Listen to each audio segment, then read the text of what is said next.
ایسا لگتا ہے کہ دنیا بھی جس انداز سے شروع ہوئی تھی پلٹ کر کے اسی انداز پر آ جائے گی۔ آج کے حالات ہمیں یہ بتا رہے ہیں۔ اگر آج کے زمانے میں کسی سے کہا جائے کہ دنیا واپس اپنے پہلے مدار پر آ جائے گی، پہلے کیفیت پر آ جائے گی، تو لوگ ہنسیں گے۔ دنیا کی پہلی والی کیفیت یہ ہے، قرآن عظیم میں اللہ عز و جل ارشاد فرماتا ہے، سورہ یاسین کی یہ آیت ہے، ہم جس کو لمبی عمر دیتے ہیں اس کو اسی حالت کی طرف لوٹا دیتے ہیں جس میں وہ پہلے تھا۔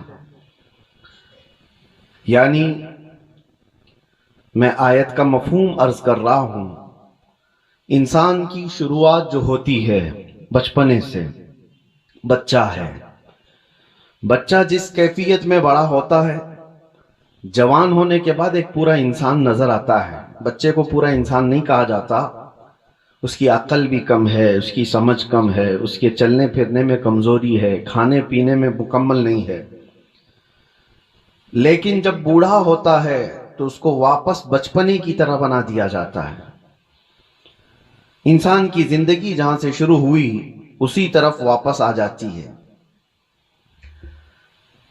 اب اس آیت کی تفسیر میں علماء اعظام، مفسرین اعظام نے فرمایا ہے کہ ایک حالت سے دوسری حالت کی طرف پھیر دیا جانا، اس کو ننکسہ فی الخلق کہا جاتا ہے۔ سورہ یاسین کی جو آیت میں نے آپ کے سامنے پڑھی، ہماری زندگی جیسے شروع ہوئی، بچپنے میں دانت نہیں تھے، صرف دودھ پی سکتے تھے اور کوئی ہارڈ غذا نہیں کھا پاتے ہیں۔ بچپنے میں ہاضمہ اتنا مضبوط نہیں تھا کہ گوشت مچھلی سب کھا لیں، وہ نرم غذا کھاتا۔ بچپنے میں وہ خود سے چل نہیں پاتا تھا، کسی کے سہارے کی ضرورت ہوتی تھی۔ بچپنے میں بولنے میں تتلاہٹ آتی، صاف صاف الفاظ نہیں بول پاتا۔ چھوٹا بچہ ایک سوال کو بار بار کرنے لگتا ہے، اسی چیز کو بار بار پوچھتا ہے۔ چھوٹا بچہ کبھی کبھار خود سے پیشاب پخانہ کر لیتا ہے، اسے احساس نہیں ہو پاتا بستر میں، اس کی صفائی کے لیے اس کے ساتھ کسی کی ضرورت ہوتی ہے۔ اب ہم آتے ہیں بچپنے سے، جب بڑا ہوا جوانی میں یہ ساری چیزیں اس کی پرفیکٹ ہو گئیں، لیکن جیسی بوڑھاپے کو پہنچا پھر سے وہی حالت پر آیا کہ اب بوڑھا بھی دانت گرنے کی وجہ سے ہارڈ چیزیں کھا نہیں پاتا۔ بوڑھے کو بھی نرم غذا دینی پڑتی ہے۔ بوڑھے کا بھی ہاضمہ مضبوط نہیں ہوتا کہ ہر چیز وہ ہضم کر لے جائے۔ بوڑھے کے اندر بھی اب کسی کے سہارے کی ضرورت آ گئی، اتنی کمزوری آ گئی کہ خود سے کھڑا ہو کر کے چل نہیں سکتا، کسی کے سہارے کی ضرورت ہے۔ بوڑھے کے اندر بھی بھولنے کی عادت آ گئی، بوڑھے کے اندر بھی ایک چیز کو بار بار پوچھنے کی عادت آ گئی جو بچے کے ساتھ تھی۔ بوڑھے کے اندر پھر وہ مقام بھی آ گیا کچھ بوڑھوں کو کہ پیشاب پاخانہ نکلنے لگا اور ان کو پتہ بھی نہیں چل پا رہا ہے، کنٹرول ختم ہونے لگ گیا جسم کا، بستر پر ان کے پیشاب پخانے بھی ہو گئے۔ بہت سارے بوڑھوں کے ساتھ یہ معاملہ ہوتا گیا۔ وہ کہا کہ انسان جہاں سے شروع ہوا تھا پلٹ کر کے وہیں آیا ہے، انہی حالات کی طرف اسے لایا گیا ہے اور پھر اس کا خاتمہ ہو جائے گا۔ میں یہ بات اس لیے عرض کر رہا ہوں کہ غالباً ایسا لگتا ہے کہ دنیا بھی جس انداز سے شروع ہوئی تھی پلٹ کر کے اسی انداز پر آ جائے گی۔ آج کے حالات ہمیں یہ بتا رہے ہیں۔ اگر آج کے زمانے میں کسی سے کہا جائے کہ دنیا واپس اپنے پہلے مدار پر آ جائے گی، پہلے کیفیت پر آ جائے گی، تو لوگ ہنسیں گے۔ دنیا کی پہلی والی کیفیت یہ ہے، زمین میں بیج بو، فصل آئے تو اناج نکالو، چکی میں آٹا پیسو اور روٹی بناؤ اور کھاؤ، نہ کوئی مشین کا تصور۔ پتھروں کو ٹکرا کر کے آگ جلاؤ اور دیے روشن کرو اور گھر کو اسی سے اجالا کرو، یہی پہلی کی کیفیت تھی۔ کپڑے اپنے ہاتھ سے سلو، باقی کوئی چیز نہیں تھی۔ گھوڑ سواری کرو، کوئی سواری نہیں تھی۔ نہ کار، نہ گاڑی، نہ پلین، نہ ٹرین، کوئی چیز نہیں تھی. جانوروں پر سواری کیے جاتے تھے. دنیا کی یہ پہلی کیفیت ہے. آج میں اگر کہوں کہ دنیا کی اسی پہلی کیفیت پر واپس آنا پڑے گا تو لوگ ہنسیں گے. ایسا کیسا پاسبل ہے؟ ممکن نہیں ہے. لیکن میرے عزیزو، آج میں ایک بہت اہم بات آپ کے سامنے رکھنے جا رہا ہوں. ہو سکتا ہے دنیا اسی پہلی والی کیفیت پر واپس آ جائے گی، اسی کیفیت پر جہاں سے شروع ہوئی تھی. آج کے حالات دیکھ کر یہ لگتا ہے پیٹروٹ میزائل اور نیوکلیئر ویپنز کے ذریعے سے پوری دنیا ایسی تباہ ہو رہی ہے. یہ تو ابھی ہتھیاروں کا استعمال پورا نہیں ہوا. جو ہتھیار یہ سپر پاور کنٹریز بنا کر کے بیٹھے ہوئے ہیں، ان کا ابھی استعمال نہیں ہوا ہے. 1945 میں جو نیوکلیئر کا استعمال ہوا تھا، اس کا اثر آج تک ہوتا ہے جاپان میں، ناگاساکی اور ہیروشیما میں. آج سے تقریباً 70 سال پہلے استعمال کی ہوئی چیزوں کا آج بھی اثر ہے. نسلیں وہاں کی لنگڑی لولی ہیں. زمین بنجر ہے کہ کبھی سبزہ نہیں اگے گا. اور اس زمانے میں بنایا ہوا وہ نیوکلیئر ویپن تھا. 70 سال کے بعد تو ٹیکنالوجی بہت آگے بڑھ چکی ہے.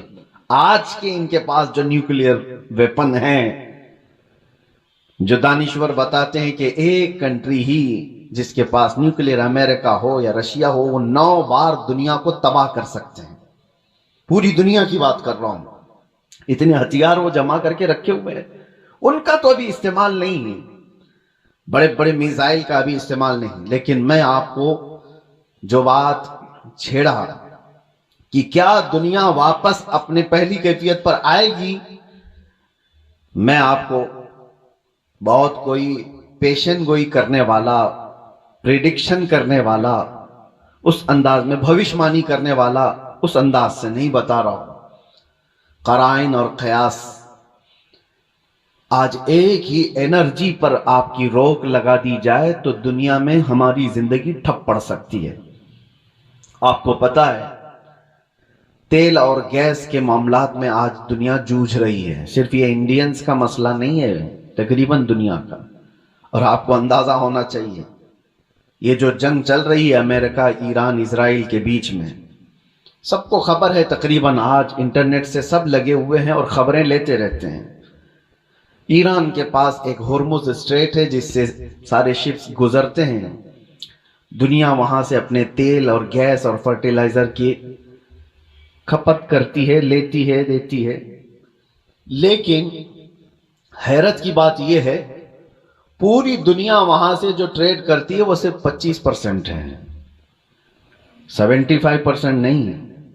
25% وہاں سے تیل دنیا کا آتا ہے.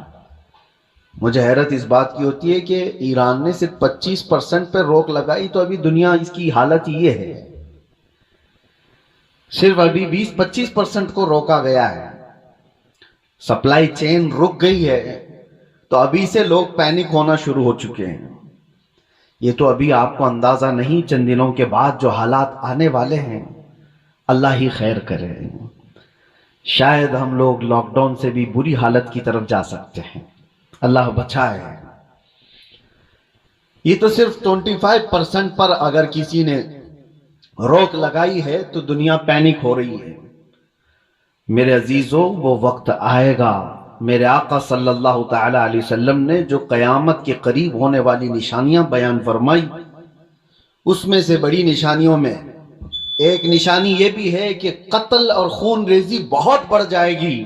اتنی زیادہ کہ ایک باپ کی اگر 100 اولاد ہیں تو 99 مر جائیں گے اور ایک بچے گا. قتل اور حرج اتنا بڑھ جائے گا. مال کی کثرت ہو جائے گی. یہ بھی حدیث پاک میں ہے جو قیامت کی نشانیاں ہیں اس میں. اور یہ جو حالات ہیں، ابھی کسی نے ایک حدیث بھی سوشل میڈیا پر نشر کر کے بہت وائرل کیا تھا، اس پر بھی میں آپ سے گفتگو کروں.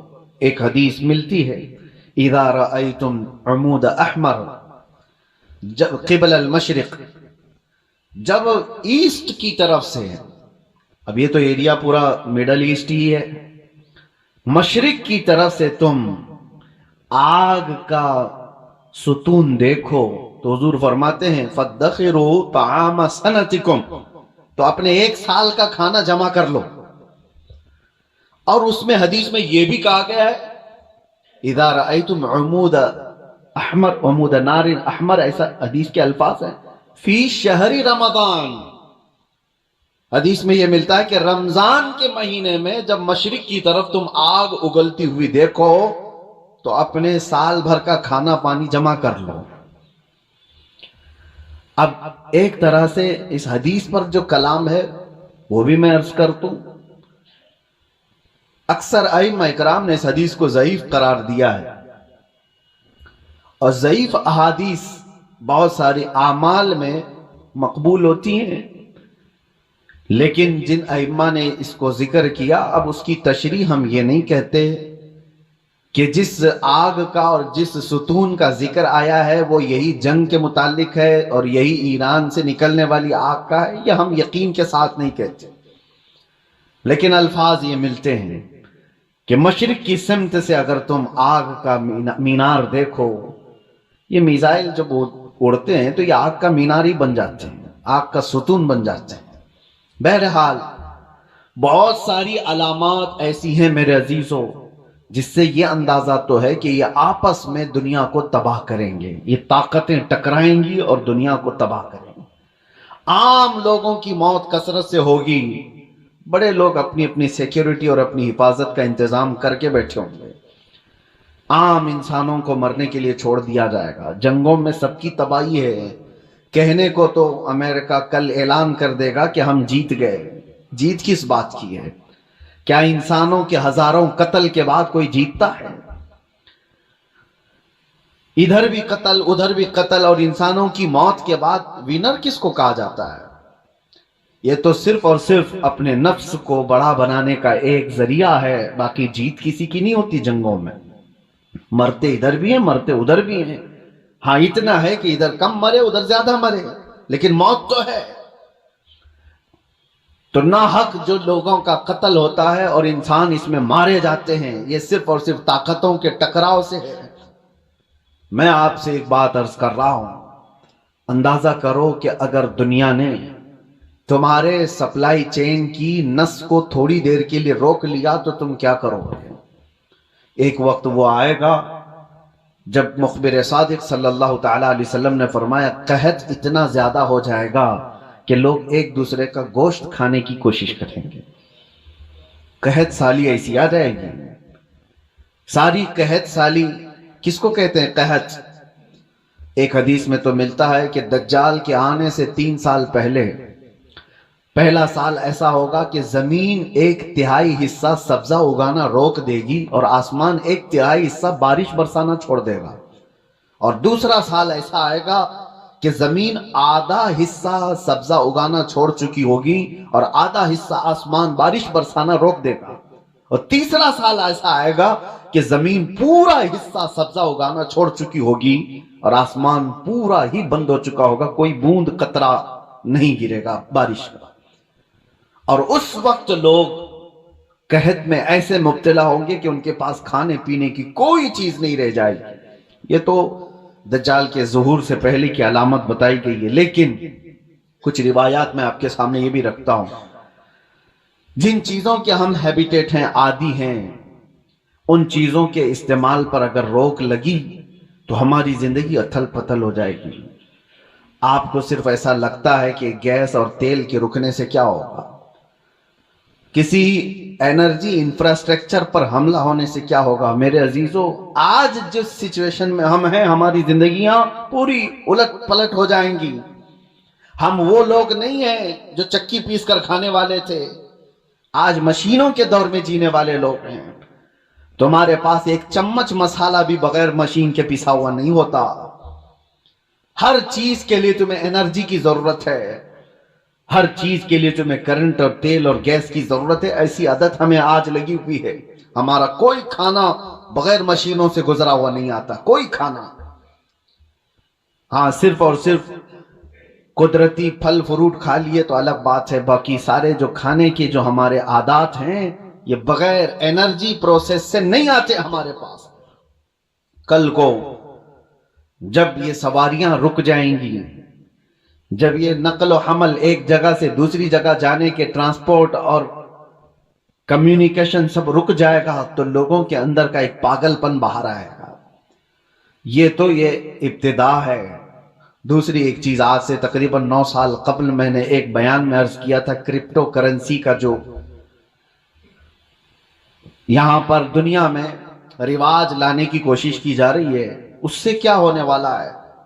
ایک بات میں آپ کو بتاؤں، ان قریب ایسے حالات آئیں گے کہ آپ کا مال و دولت سب ختم کر دیا جائے گا۔ آپ کے جیب میں جو یہ سکے اور پیسے ہیں، ایک دن یہ سب نکل جائیں گے۔ ویسے بھی ابھی آدھے سے کم رہ گئے آپ کے پاس۔ آپ کی جو دولت ہے وہ سب آپ کے بینکوں میں ہے، اور آپ موبائل لے کر کے گھومتے ہیں یا اے ٹی ایم کارڈ لے کے گھومتے ہیں۔ آپ کو بینک نے صرف اتنا بتایا اتنے ڈیجٹ ہیں آپ کے پاس پیسے، آپ کو بھی یقین ہے 10 لاکھ روپے آپ نے بینک میں جمع کیا اور 10 لاکھ کا ڈیجٹ آپ کو بینک نے دے دیا آپ کے موبائل کے میسج پر، اور آپ کو یقین ہے میرے پاس 10 لاکھ ہیں، پکڑنے میں کچھ بھی نہیں آپ کے پاس، اور نہ ہی روز جا کر کے آپ بینک کا مشاہدہ کر رہے ہیں کہ میرے جو نوٹ دیا تھا وہ ہیں کہ نہیں ہیں کہ نہیں ہیں۔ آپ کو اس سے کوئی مطلب نہیں۔ بینکوں نے آپ کو ایک ضمانت دے دی کہ آپ کے اتنے پیسے ہمارے پاس ہیں۔ ضمانت کیا ہے؟ صرف میسج ہے، وہ ڈیجٹ ہے، وہ نمبرز ہیں، انہی نمبرز پر دنیا جی رہی ہوگی۔ ابھی یہ رواج اور بڑھتا جائے گا۔ آپ جو کیری کرتے تھے سکے اور نوٹ، وہ بھی ختم کر دیے جائیں گے، کچھ نہیں ہوگا کسی کے پاس، اور سارا ٹرانزیکشن آپ کا جو چلتا ہے وہ انٹرنیٹ سے چلتا ہے۔ جس دن انٹرنیٹ کو شٹ ڈاؤن کر دیا جائے گا، سارے کے سارے فقیر ہوں گے، کسی کے پاس کچھ نہیں ہوگا۔